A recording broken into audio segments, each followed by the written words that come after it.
नमस्कार दोस्तों, आप देख रहे हैं स्टोरी टाइम, वो चैनल जहां कहानियां सिर्फ सुनाई नहीं जाती, जी जाती हैं। यहां हम लाते हैं इतिहास, पुराण और सच्ची घटनाओं पर आधारित ऐसी कथाएं जो समय के साथ कहीं खो गई। हमारा उद्देश्य ना चमत्कार दिखाना है, ना अफवाह फैलाना, बल्कि तथ्यों, ग्रंथों और प्रमाणों के साथ बीते युगों की सच्ची कहानियां आप तक पहुंचाना है। तो अगर आप भी इतिहास को महसूस करना चाहते हैं तो चलिए आज की कहानी शुरू करते हैं। पिछले भाग में हमने जाना था कि द्वारका कैसे बनी थी, कैसे मथुरा के संकट से निकलकर श्री कृष्ण ने यदुवंश के लिए समुद्र की गोद में एक नई नगरी बसाई। हमने देखा था कैसे समुद्र ने भूमि दी, कैसे विश्वकर्मा ने दिव्य नगरी का निर्माण किया, 7 द्वारों वाली स्वर्ण नगरी द्वारका, जहां महलों की छाया समुद्र में पड़ती थी, जहां द्वारकाधीश मंदिर नगर का हृदय था। हमने यह भी जाना था कि द्वारका जितनी दिव्य थी उतनी ही क्षणभंगुर भी। और अब वहीं से आगे बढ़ती है हमारी कथा, क्योंकि द्वारका का असली इम्तिहान तब शुरू हुआ जब श्री कृष्ण को महाभारत के युद्ध के लिए द्वारका छोड़नी पड़ी। यह है द्वारका की कहानी का दूसरा अध्याय। द्वारका बस चुकी थी, स्वर्ण नगरी चमक रही थी, द्वारकाधीश अपने सिंहासन पर विराजमान थे। पर इतिहास कभी स्थिर नहीं रहता। जहां धर्म होता है वहीं संघर्ष भी जन्म लेता है।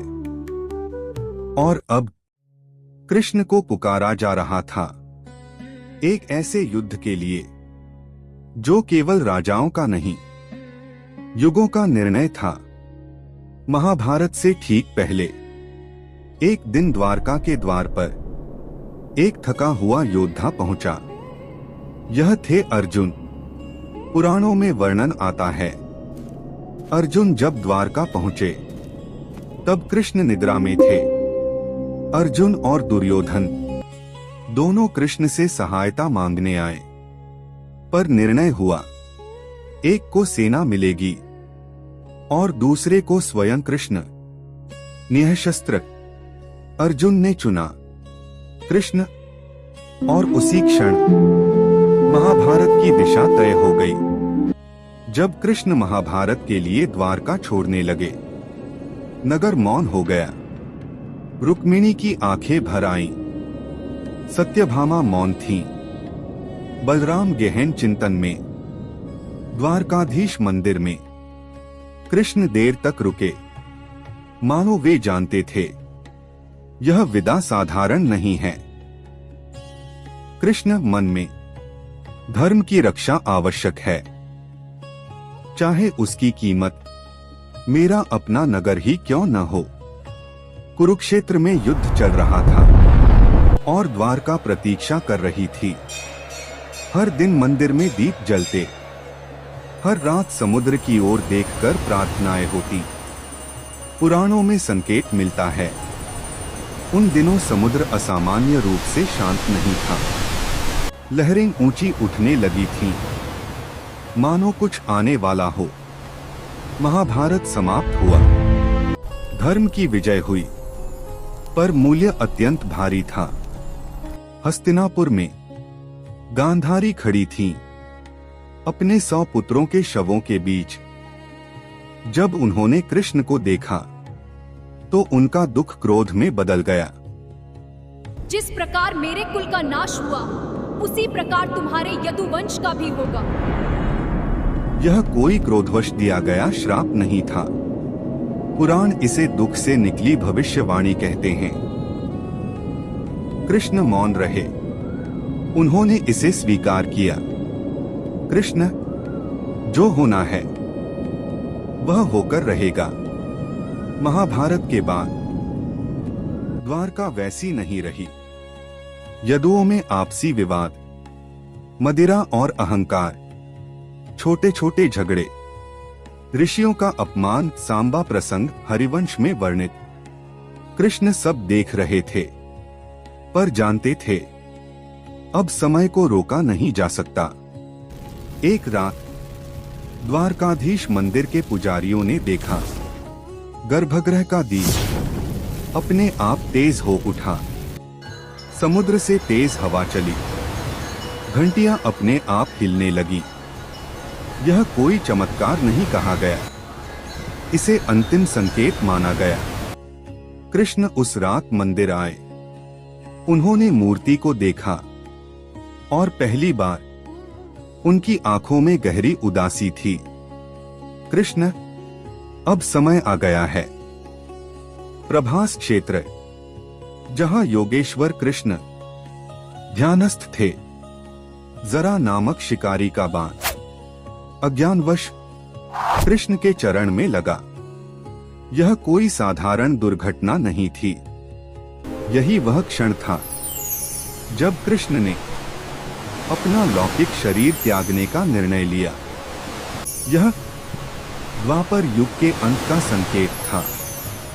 हरिवंश पुराण और भागवत पुराण में उल्लेख आता है, कृष्ण के महाप्रस्थान के पश्चात समुद्र उग्र हो उठा और द्वारका का अंत निकट आ गया।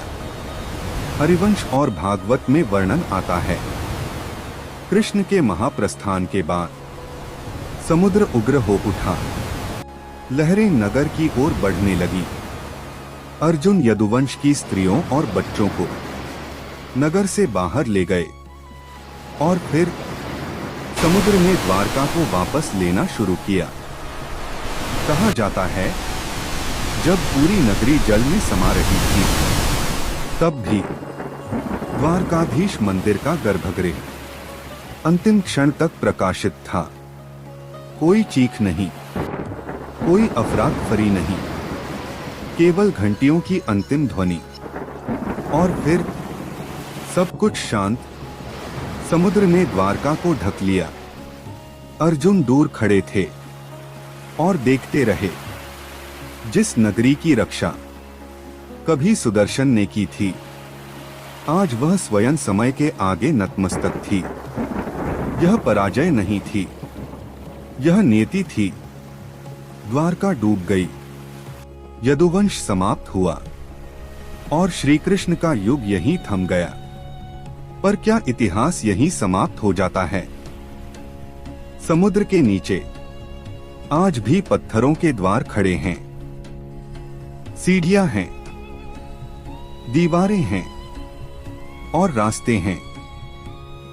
आधुनिक गोताखोर कहते हैं कि वे केवल खंडहर नहीं देखते, बल्कि एक योजनाबद्ध नगरी के प्रमाण देखते हैं। और सबसे बड़ा प्रश्न, जब प्राचीन द्वारका समुद्र में समा गई, तो आज का द्वारकाधीश मंदिर कैसे खड़ा है? किसने बनवाया यह मंदिर? कब हुआ इसका पुनर्निर्माण? क्या आज का मंदिर उसी प्राचीन द्वारका से जुड़ा है? और क्यों कहा जाता है कि समुद्र आज भी द्वारकाधीश की परिक्रमा करता है? अगले भाग में हम जानेंगे डूबी हुई द्वारका के वैज्ञानिक प्रमाण, आधुनिक द्वारकाधीश मंदिर का इतिहास और वह सत्य जो आस्था और विज्ञान के बीच खड़ा है। यह कहानी समाप्त नहीं हुई है। 8-3 डूबी हुई द्वारका और आज भी जीवित द्वारकाधीश। वीडियो पसंद आए तो चैनल को लाइक, शेयर और सब्सक्राइब करना ना भूले। Follow us on Instagram for more updates.